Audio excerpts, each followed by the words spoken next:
buenos días. Reciban todos mi cordial saludo. Se me ha pedido que hable algo sobre salud y periodismo de opinión. Antes de tocar el tema en concreto, quisiera, a manera de preámbulo, transmitirles algunas inquietudes que en mi concepto encierran la realidad de lo que es el periodismo en relación con la ciencia y con la salud en particular. Estamos viviendo la época más informada de cuantas haya vivido la humanidad. Por lo mismo, por ese derroche de información, vivimos en el tiempo y en el espacio de manera acelerada, desbocada, a tal punto que es posible que el vértigo nos posea. No es difícil treparnos en los vehículos de la información, también llamados medios, para transitar el pasado, recorrer el presente y adentrarnos en el futuro. En ese raudo viaje podemos enterarnos de los asuntos más triviales, como también de los más serios, con la característica de que los programas que se nos ofrecen quedan al gusto del cliente, es decir, que el viajero escoge el itinerario que más se acomode a sus intereses. Los medios de información o de comunicación son primordialmente los encargados de llegar a la opinión pública para mantenerla informada, vale decir, actualizada e ilustrada. Por su importancia, esta función apareja una inmensa responsabilidad compartida por emisores y receptores. Los medios de información, sin duda, pueden cumplir esa misión para bien o para mal. Todo depende de la honestidad y buena fe de quienes los manejan, como también de la condición intelectiva de los destinatarios. Hoy, los llamados mass media o medios de comunicación social, prensa escrita, radio, televisión, multimedios, se han constituido en instrumento de ágil y profunda penetración en todos los sectores de la sociedad. Poseen un poder de alcances increíbles, potencialmente peligroso, como que puede prestarse para manipular a su criterio a esa opinión, particularmente a la franja compuesta por individuos no bien formados intelectualmente, con pobre capacidad de crítica. Cuando los medios adoptan una actitud paternalista, es decir, tratan a los receptores como si fueran niños o incompetentes mentales, transmitiendo lo que quieren y diciéndoles qué es lo que más les conviene, pensando por ellos, están manipulándolos. Ese tipo de alienación puede ocurrir potencialmente en el campo político, pero también en el campo de la salud. Bien dice Bernhard Hanning en su libro Ética de la Manipulación, que, comillas, la manipulación de la opinión del pueblo es una amenaza contra la libertad y dignidad humanas, cierro comillas, refiriéndose al empleo antiético de los medios de información. Es que el comunicador, para actuar de manera ética, debe sentir respeto por aquellos a quienes se dirige. Una información que queda al amparo de cualquier sospecha ética es aquella que es verdadera, suficiente, honesta, orientadora, sustanciosa. Infortunadamente, esas cualidades no siempre se conjugan juntas y entonces puede convertirse lo informado en falso, en restringido o exagerado, en proclive o interesado, en desorientador e irrelevante. En este foro, el encargado de abordar el tema de la ética periodística será el doctor Carlos Francisco Fernández, quien, ustedes lo saben bien, posee la autoridad suficiente para hacerlo. En la práctica, la comunicación que se establece por conducto de los medios, excluyendo los asombrosos medios multimedios y algo la radio complementada con el teléfono, es de una sola vía, no siendo posible, por lo tanto, establecer un diálogo emisor-receptor. La palabra es monológica, lo cual configura una situación inequitativa, pues esa falta de interlocutor contestatario se presta para la manipulación ventajosa. No obstante, la manipulación monológica puede estar bien encaminada y rendir buenos frutos. Lo que resulte de ella depende especialmente del buen juicio con que se reciba. La información, mediante cualquiera de sus vehículos, no es intrínsecamente mala ni necesariamente buena.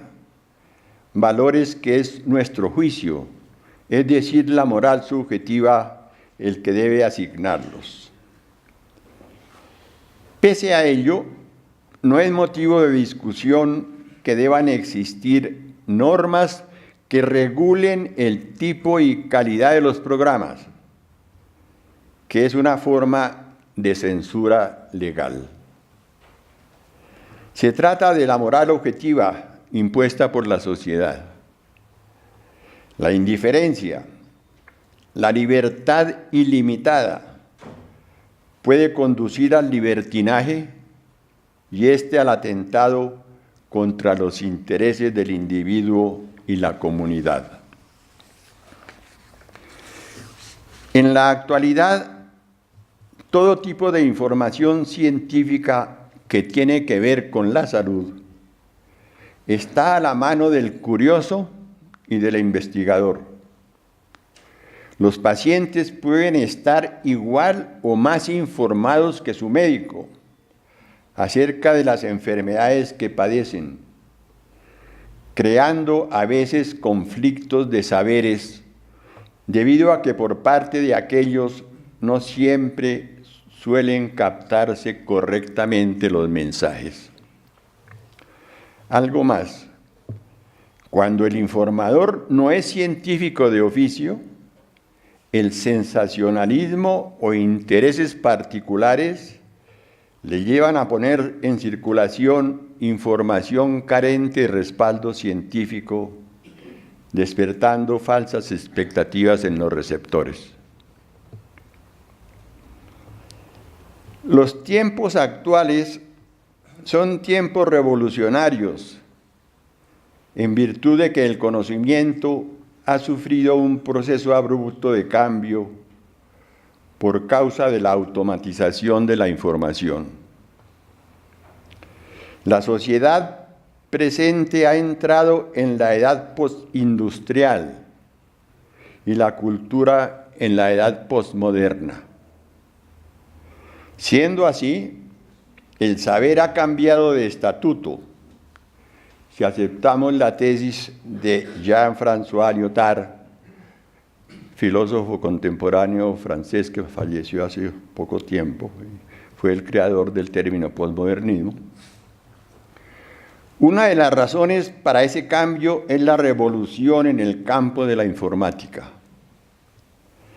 Como el saber científico es una clase de discurso, la circulación de su conocimiento debe hacerse a través del lenguaje y mediante las distintas técnicas o máquinas que sirven para su difusión, es decir, los medios de información o comunicación.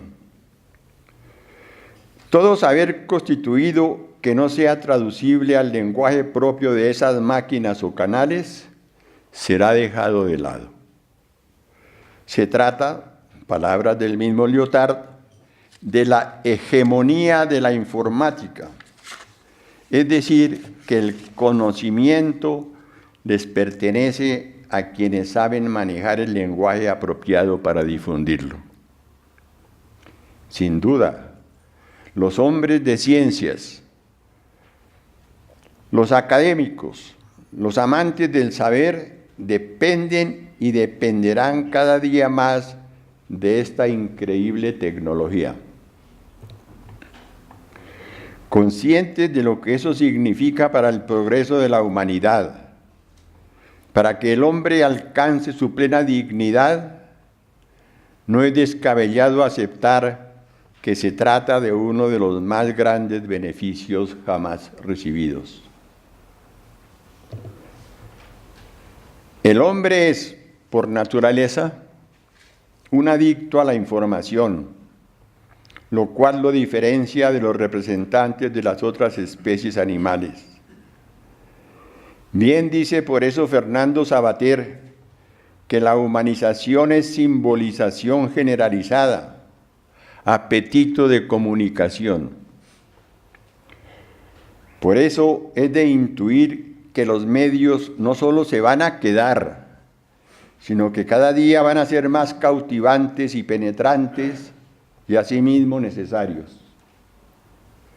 De ahí la importancia de que los comunicadores tengan muy claro cuál es su compromiso y responsabilidad frente a sus eventuales receptores.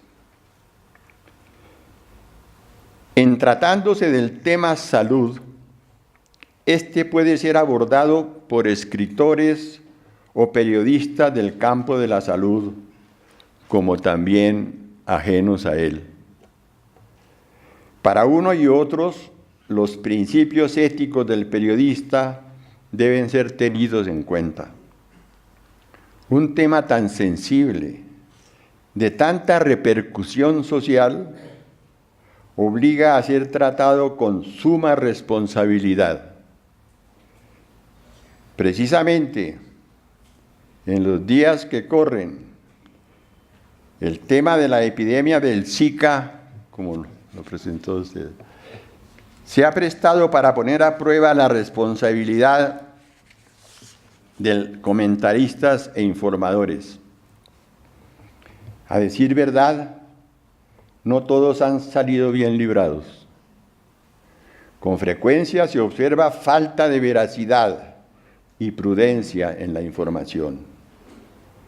El alarmismo, la exageración, el sensacionalismo, es decir, el llamado amarillismo, suele estar presente. De otra parte, algunos comentaristas asumen el papel de autoridades en la materia sin tener bases para ello. Precisamente la semana anterior, en este mismo recinto, hubo un foro sobre el Zika. Ahí me correspondió hacer el análisis ético de este flagelo y toqué el tema de la información y decía lo que he manifestado antes, que ha salido a flote una gran irresponsabilidad de muchos comunicadores. Y citaba a alguien que la profesora Nivel lo presentó ahora, el columnista Juan Lozano, que no es científico, no es médico, le da 6 consejos al Ministerio de Salud y a todos los médicos de cómo manejar el Zika. Me pareció que era como un atrevimiento de un periodista tan reconocido como él se pusiera a manejar con muchísima propiedad, entre comillas, el tema. Él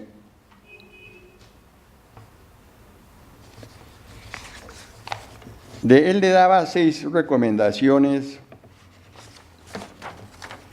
El título de su artículo era Zika, 6 acciones urgentes. Comienza diciendo que estamos frente a una verdadera tragedia por sus potenciales efectos mortales. Realmente lo menos grave del Zika es la mortalidad.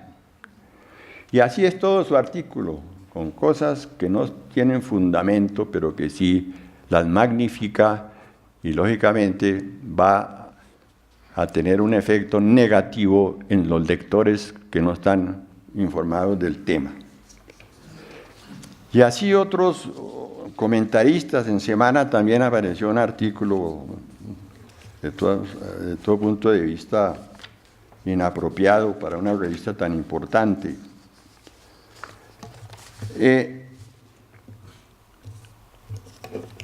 El doctor Juan Mendoza, indudablemente el decano de los periodistas del tema salud, a quien piso los talones, puesto que él nos contaba que su primer artículo lo publicó en 1954. Yo publiqué mi primer artículo en 1955. Y voy a hacer mención de 3 artículos que he escrito, 3 columnas, para mostrar cómo puede influir un comentarista de opinión en un periódico importante. Desde entonces yo soy columnista de opinión del periódico El Tiempo. El primer artículo que escribí tenía que ver con el año rural. Acababa yo de hacer mi año rural y venía impactado de esta experiencia tan hermosa y dolorosa. Y hice una crítica a cómo estaba funcionando la medicatura rural obligatoria. Este artículo se tituló sobre la medicatura rural. Y yo decía que era la más dura y desilusionante aventura, la gran tragedia que vive nuestra gente campesina. La falla radica en la carencia de los más indispensables elementos de trabajo. Esta columna sirvió para que inmediatamente el Ministerio de Salud revisara cómo estaba funcionando la medicatura y le hiciera algunas modificaciones. Yo me sentí muy honrado de haber podido tener injerencia en la mejora de la medicatura, del sistema de medicatura rural. Otro artículo que escribí, de los primeros también, lo titulé Abuso de los antibióticos. Esto fue en 1956. Estaba yo rotando por el Hospital de la Samaritana, que era un hospital en ese entonces destinado exclusivamente al tratamiento de las enfermedades venéreas. Y el profesor Alfonso Uribe, indudablemente el clínico genial que ha tenido Colombia, decía, interrogando a un paciente con una enfermedad venérea, cómo la aplicación indebida de los antibióticos cambiaba la historia natural de las enfermedades. Se tenía un cuadro clásico de la evolución de la blenorragia, pero con la aplicación arbitraria de los antibióticos, de la penicilina que hacía poco había salido, pues la historia natural, el cuadro clínico cambiaba. A mí me impactó eso y lo llevé a mi columna, y entonces comenzó a pensarse en la necesidad de controlar la venta de los antibióticos. En 1989 escribí una columna que se llamó Medicina y Politiquería. Denuncié un hecho aberrante que todavía es común y corriente. En la Secretaría de Salud de Cundinamarca había un secretario que recibía a los aspirantes al año rural, los interrogaba y les ofrecía puestos en distintos sitios del departamento, a condición de que le hicieran campaña a un senador de apellido Páez Espitia, para poderles incluir como aspirantes al puesto rural, tenían que demostrar que habían hecho campaña a favor de Páez Espitia. Alguien llevó a mi conocimiento esta aberración, como la llamo yo, y escribí ese artículo. Como resultado, destituyeron al secretario de Salud y el entonces gobernador, que era el doctor Jaime Posada, me llamó para ofrecerme la Secretaría de Salud de Cundinamarca. Entonces sí tienen penetración el periodismo científico. Por supuesto que ustedes lo saben bien, yo nunca he ocupado un cargo de carácter político. Hace 2 años, siendo yo presidente de esta academia y vocero de la gran junta médica que defendía la ley estatutaria de la salud, escribí repetidos artículos defendiendo la ley estatutaria. Y yo creo que ese fue uno de los grandes factores que contribuyeron a que la ley fuera aprobada. Así me lo manifestó el presidente Juan Manuel Santos cuando yo fui a defender la ley. Él me dijo, he leído sus artículos y estoy de acuerdo con ellos. Entonces les he contado esto para demostrar que escribir en un periódico sobre temas tan sensibles, tan delicados como este de la salud y de la educación, porque es otro tema que yo manejo de la educación, implica una grave responsabilidad. Yo soy muy cuidadoso para escribir mis columnas, las escribo varias veces, las releo, manejo los otros medios para informar y llamo a la gente para cerciorarme de que no voy a cometer ninguna equivocación. Esto es responsabilidad, pero ocurre que hay gente alegre que se pone a tratar estos temas sin tener ningún sustento. Yo creo que el doctor Carlos Francisco Fernández irá a tocar este tema de la ética, que es muy importante, de la ética del periodista. Yo no me llamo periodista, tuve abierta la puerta para que me dieran el carnet de periodista que se usaba antes, ya no se usa, pero no lo hice, y he seguido pues escribiendo con la responsabilidad de un periodista con carnet. Muchas gracias.